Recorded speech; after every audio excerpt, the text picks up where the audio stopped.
பிரபஞ்சம் யாருக்கு பணம் தருவாங்க? அட ஆமாங்க. அதே தாங்க நானும் கேட்டுட்டு இருக்கிறேன். நானும் எவ்வளவோ ட்ரை பண்றேன். எனக்கு கிடைக்க மாட்டேங்குதுங்க. பக்கத்தில வேற ஒருத்தர் இருக்கார். அவரு என்னமோ பண்றாரு. அவருக்கு கிடைக்குது. சிலவங்க நல்ல விஷயம் பண்றாங்க. அவங்களுக்கு கிடைக்குது. சிலர் கெட்ட விஷயம் பண்றாங்க. அவங்களுக்கும் கிடைக்குது. நான் நல்லது பண்றதா, கெட்டது பண்றேன்னு தெரியல. நான் நல்லது பண்ணாலும் கிடைக்க மாட்டேங்குது. கெட்டது பண்ணாலும் கிடைக்க மாட்டேங்குது. இவ்ளோ கோடி பணம் இருந்தும், நமக்கு ஏன் பொருளாதார தடையாக இருக்கு? இல்ல பொருளாதாரம் வந்து சேர மாட்டேங்குது. பிரபஞ்சம் நமக்கு ஏன் பணம் குடுக்க மாட்டேன்றாங்க?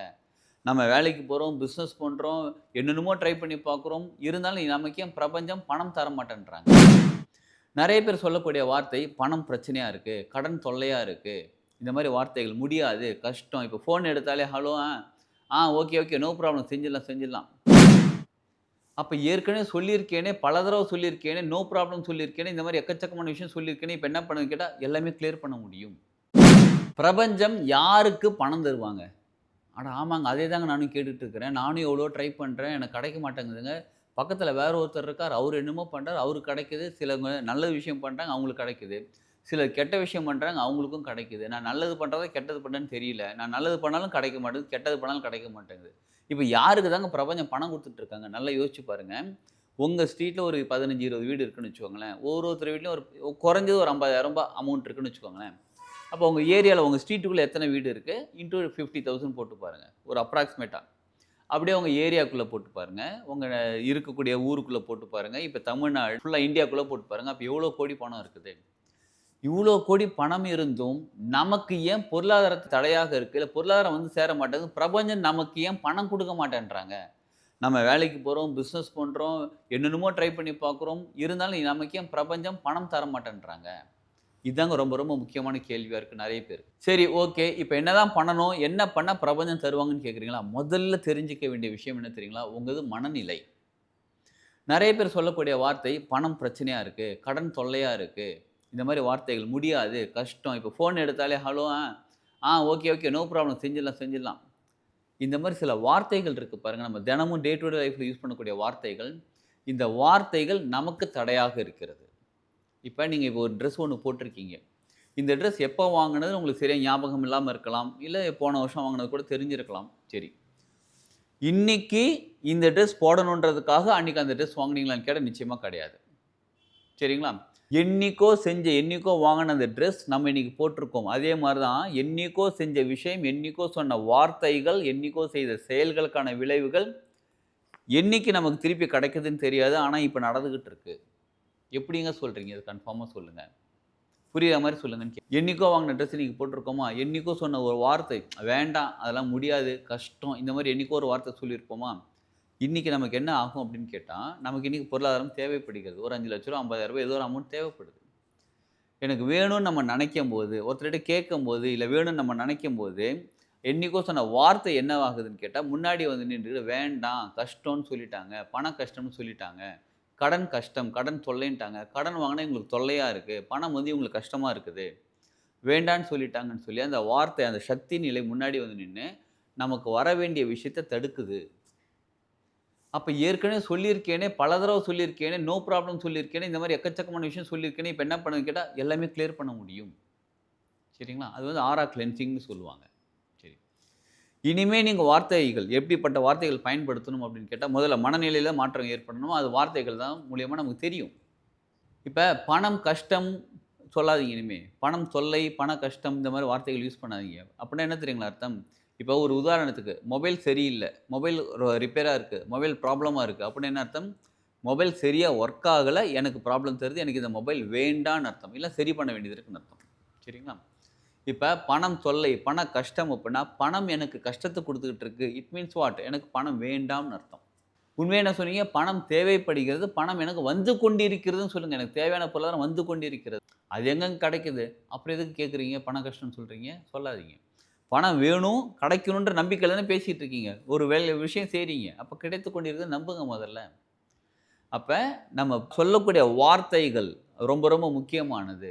சரிங்களா? இந்த வார்த்தைகளுக்காகவே நம்ம தனியா கிளாஸஸ்லாம் நம்ம நடத்திட்டு இருக்கோம். என்ன மாதிரியான வார்த்தைகள் செஞ்சா பிரபஞ்சத்தோட கனெக்ட் ஆக முடியும்? எப்படிலாம் வரும்ன்னு சொல்லிட்டு, டீட்டெயில் வந்து நீங்க வீடியோல வரக்கூடிய கான்டாக்ட் நம்பர் கான்டாக்ட் பண்ணி தெரிஞ்சுக்கோங்க. சரி அடுத்து ரொம்ப முக்கியமானது, வீடு எப்பயுமே சுத்தமா இருக்கணுங்க. வீடு நீட்டா இருக்கணும், ஒட்டடை இல்லாம இருக்கணும், கிளீனா இருக்கணும். நம்மளும் நீட்டா கிளீனா இருக்கணும். எப்பயுமே நல்ல உணர்வுகள், நல்ல உணர்ச்சிகள், நல்ல வார்த்தைகள், நல்ல ஒரு சந்தோஷமா, அன்பா யாரா வேணாலும் இருந்துட்டு போட்டுங்க. உங்கள திட்டி டேமேஜ் பண்ணவங்கள கூட இருந்துட்டு நல்லா இருக்குன்னு நெனைங்க. முதல்ல மனசுல நெனைங்க. எல்லாரும் வாழ்க வளமுடன், நல்லா இருக்குன்னு சந்தோஷமா நெனைங்க.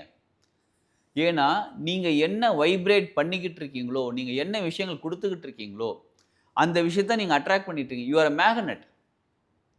யூ ஆர் அ மணி மேக்னெட்டாக மாற வேண்டும் என்றால், மத்தவங்களுக்கு பணம் கிடைச்சாலே இவங்க சந்தோஷப்படுறாங்கப்பா, இவங்களுக்கு பணம் குடுத்தா இன்னும் சந்தோஷப்படுவாங்கன்னு சொல்லி பிரபஞ்சம் நமக்கு குடுத்துக்கிட்டே இருப்பாங்க. கிள்ளி குடுக்க மாட்டாங்க. அள்ளி குடுப்பாங்க. புரியுதுங்களா? அப்ப நமக்கு பொருளாதாரம் உயர்ந்து கொண்டே இருக்கும். ஃபர்ஸ்ட் என்ன சொன்னோம்? வார்த்தைகள். அடுத்தது மனநிலை. அடுத்தது நம்ம செய்யக்கூடிய செயல்கள். எல்லாருக்கும் நல்லது செய்யுங்க. எல்லாரும் நல்லா இருக்கணும்னு நெனைங்க. உங்களால முடிஞ்ச ஹெல்ப் பண்ணுங்க. நீங்க எந்த அளவுக்கு எந்த ஒரு எதிர்பார்ப்புமே இல்லாம மத்தவங்களுக்கு ஹெல்ப் பண்றீங்களோ, நிச்சயமாக உங்களுக்கு பிரபஞ்சம் ஹெல்ப் பண்ண ஆரம்பிப்பாங்க. இதெல்லாம் ஓகே. எல்லாம் கரெக்ட் தான் நீங்க சொல்றதெல்லாம். நானும் எவ்வளோ தான் நல்லது செய்றது. நல்லது செஞ்சு செஞ்சு தான் இப்போ போண்டியா போய் நிக்கிறேன். நான் மத்தவங்க நல்லது நெனச்சு தான் மத்தவங்க என்ன போட்டு பேக் ஃபயர் போட்டு என்ன டேமேஜ் பண்ணிட்டு இருக்காங்க. கெட்டது செஞ்செல்லாம் வாழ்க்கையில முன்னேறிட்டு இருக்கேன். சந்தோஷமா இருக்கேன். நிம்மதியா இருக்கேன். நான் பாருங்க எவ்வளோ நல்லது செஞ்சு இப்படி இருக்கேன். இதானே நம்மளோட குறை. இதுக்கு ஒரு சின்ன சொல்யூஷன் சொல்றேங்க. வீட்ல பூஜை ரூம் இருந்தாலும் ஓகே. பூஜை அறை, சாமி ரூம் இருந்தாலும் ஓகே. இல்ல ஷெல்ஃப்ல வச்சிருந்தாலும் ஓகே. இல்ல நீங்க பூஜை இருக்குங்களா? வீடு ஃபோட்டோ இருக்குங்களா? விளக்கேத்தி வைக்கிறீங்களா? விளக்கேத்தி வைங்க. என்ன தெரியுமா பண்ணுங்க? 5 வெத்தல எடுத்துக்கோங்க. என்னைக்கு? வெள்ளிக்கிழமை அன்னைக்கு.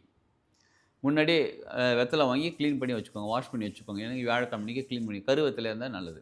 5 வெத்தலைய காம்பு கிள்ளிட்டு, 5 வெத்தலைய அப்படியே ரவுண்டா சுத்தி வச்சுருங்க. ஒண்ணு இப்படி ரவுண்டா சுத்தி வச்சுட்டு, அதுல ஒரு அகல் விளக்கு நடுவுல வச்சுருங்க. 5 முக விளக்கா இருக்கணும். பஞ்சமுக விளக்குன்னு சொல்லுவாங்க. ஏன்னா 5 டைரக்ஷன். இதோட இன்னொரு தாத்பரியம் என்னன்னா, பஞ்சபூதங்கள். நிலம், நீர், நெருப்பு, காற்று, ஆகாயம். இந்த பஞ்சபூதங்கள் இருக்குங்களா? அந்த 5க்கும் விளக்கேத்துற மாரி ஒரே அகல் விளக்குல நெய் ஊத்திருங்க. நெய் ஊத்தி 5 திரி போட்டுருங்க. சரிங்களா? 5 திரி போட்டுட்டு, நெய் ஊத்திட்டு, அதுல விளக்கேத்துங்க. சரிங்களா? இதுல ரொம்ப முக்கியமானது பச்சை கற்பூரம் அந்த நெய்யில போட்டுருங்க. பச்சை கற்பூரம் மட்டும் போட்டுருங்க. போட்டுட்டு விளக்கேத்துங்க. சரி. இப்ப இந்த விளக்கு ஏத்தி இன்னைக்கு வெள்ளிக்கிழமை இந்த விளக்கு ஏத்திக்கிட்டே வாங்க. இந்த மாரி பஞ்சமுக விளக்கு ஏத்திட்டு வாங்க. பஞ்சபூத சக்திகள் நம்ம வீட்டுக்கு வசியமாக ஆரம்பிப்பாங்க. நம்ம வீட்டுக்குள்ள வந்து சேர ஆரம்பிப்பாங்க. ஏற்கனவே காத்து இருக்குது, வெளிச்சம் இருக்குது, லைட் போட்டிருக்கோம், ஃபேன் இருக்கு, ஏசி இருக்கு, இதெல்லாம் இருக்கு. எல்லாமே இருக்கு. இதெல்லாம் இருந்தாலும் பஞ்சபூத சக்திகள் முழுமையாக நமக்கு இயற்கையான சக்திகள் நமக்கு வீட்டுக்கு வந்து சேர வேண்டும். வீட கிளீன் பண்ணுங்க. இந்த விளக்கேத்திக்கிட்டே வாங்க. நான் சொல்ற விஷயத்த நீங்க சொல்லிக்கிட்டே வாங்க. சரிங்களா? என்னன்னு எழுதிக்கோங்க இத. நீங்க பிசினஸ் பண்ணாலும் சரி, வொர்க் பண்ணிட்டு இருந்தாலும் சரி, இல்லத்தரசியா இருந்தாலும் சரி, யாரா இருந்தாலும் சரி இந்த மந்திரத்த சொல்லுங்க. சர்வமும் வசி, சகலமும் வசி, சகலரும் வசி. திரும்ப சொல்றேங்க. சர்வமும் வசி, சகலமும் வசி, சகலரும் வசி. 3 தடவ சொல்லிட்டு வசி, வசி, வசி. சரிங்களா? மனசார நம்பிக்கையோட, முழு நம்பிக்கையோட ப்ரே பண்ணிக்கோங்க. யார்கிட்ட? உங்களுக்கு பிடிச்ச இஷ்ட தெய்வத்துக்கிட்ட ப்ரே பண்ணிக்கோங்க. பஞ்சபூதங்கள் கூட ப்ரே பண்ணிக்கோங்க. பிரபஞ்சத்திட்ட ப்ரே பண்ணிக்கோங்க. இத ப்ரே பண்ண உங்களுக்கு தேவையான பொருளாதாரம் எல்லாமே உங்ககிட்ட வந்து பிரபஞ்சம் சேர்க்க ஆரம்பிச்சுருவாங்க. நான் ரெகுலரா பூஜை பண்ணிட்டு இருக்கேன். இருந்தாலும் எனக்கு வரமாட்டேங்குது. நான் என்னென்னமோ பண்ணி பார்க்கறேன்னா, ஃபர்ஸ்ட் நம்ம பேசக்கூடிய வார்த்தைகள் மாறணும். அடுத்தது நம்ம மனநிலை மாறணும். அப்புறமா இந்த பூஜை பண்ணுங்க. நிச்சயமாக பிரபஞ்சம் உங்களுக்கு தேவையான பொருளாதாரத்த அள்ளி குடுப்பாங்க. புரியுதுங்களா? இதை பயன்படுத்திக் கொள்ளுங்கள். இந்த வீடியோ மத்தவங்களுக்கும் ஷேர் பண்ணுங்க. ஏன்னா நெறைய பேருக்கு பொருளாதாரம் தேவைப்படுகிறது. அவங்களும் யோசிச்சுட்டுங்க. நான் எவ்வளோ ட்ரை பண்றேன், மேனிஃபெஸ்டேஷன் பண்றேன். ஏன் எனக்கு இன்னும் பணம் தரலன்னு யோசிச்சுட்டு இருக்காங்க. அவங்களுக்கும் ஷேர் பண்ணுங்க. ஷேர் பண்ணி அவங்களும் இந்த வீடியோவ பார்க்கட்டும். அவங்களுக்கும் பொருளாதாரம் வந்து சேரட்டும். எல்லாருமே சந்தோஷமா, ஜாலியா இருப்போம். வாழ்க வளமுடன்.